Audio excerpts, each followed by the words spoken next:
Dun, dun, dun, dun. All time. Today, my guest is Lisa Flores, aka Push.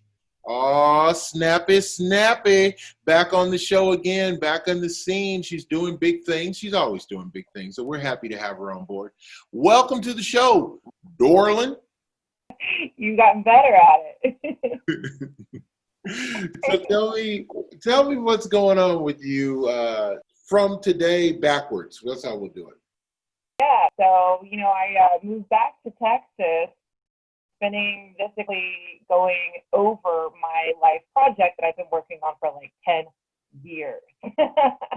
So why did you even move out of Texas? You had a comfortable bed. What made you leave that stability?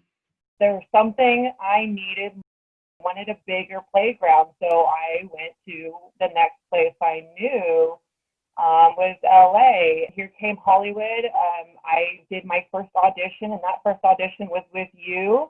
And I had never, ever danced in my entire life in front of an audience, more or less burlesque, and that's exactly what I came out there to do when I developed my brand. I mean, like, I went everywhere from there, Ace, like Burning Man shows, mansion shows. I did LA Weekly's best variety show. My dreams came true, so say, in Hollywood. What's your 2 cents of advice to a new performer wanting to do what you've done? Get ready to put in the legwork. I went from places where I was house hopping, I was homeless. All my money went to costumes and weird hours of sleep. You're on the late night schedule, and it becomes that lifestyle is that there's no normalcy. The balance really becomes part of your work ethic. Like, you have to have that work performance balance. But if you can overcome it and do something great with yourself and have made a mark in this world, then keep it going. I mean, I don't perform anymore, but I found a way to keep that part of my life with other extracurricular activities that I do. You're a sexy, hottie girl. Are you dating, or have you been dating? I mean, from here, now that people are coming back out, like, I get to know some new people. I'm just all about wanting to meet new people. Okay, well, let's say you're in a relationship, and without letting you know, they've decided it's an open relationship. In other words, they're cheating, and you found out. So what do? Do you make up and say, well, it happened, let's move forward from there? Or do you say, okay, that's it? Yeah. I've also been in both sides of that, Ace. So I have been in open relationships, and that stuff is talked as it progresses. Yes, so something that we both want. Obviously, it's something that you try out, but there's some people that I can absolutely do that with. The people who I want to stay completely committed to, I'm actually giving them more of everything that belongs in this wonderful soul and heart and mind, that I can't share.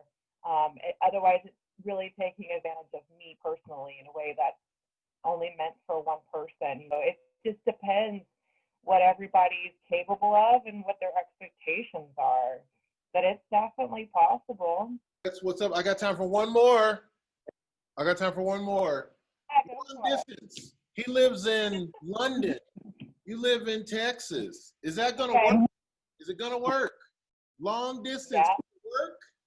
I did it for years with somebody. Yeah, it can work. I mean, they say people who are in long distance relationships actually work harder at their relationship. Being a traveling artist and being most of my relationships are traveling musicians, that was a lot of the dynamic. And I swear it was the times that we could be together were the most amazing. And that would last me for months, and you would work harder to make sure that would keep going. And, people live their life as you go back to your normal life. But when you're together, it's incredible. It's a journey. It's an adventure. It's deepening the relationship, you know. So I see all dynamics of these kinds of relationships that you're giving me, like, just depends on the person and the situation. I've been through it all, my love. There it is, folks. That is Push the Girl, Elisa Flores. She's hot, and she clearly has some solid relationship advice. So there you go. It's the Ace Micheals Show. Next time, you know what I say? Live the life you love the life you live.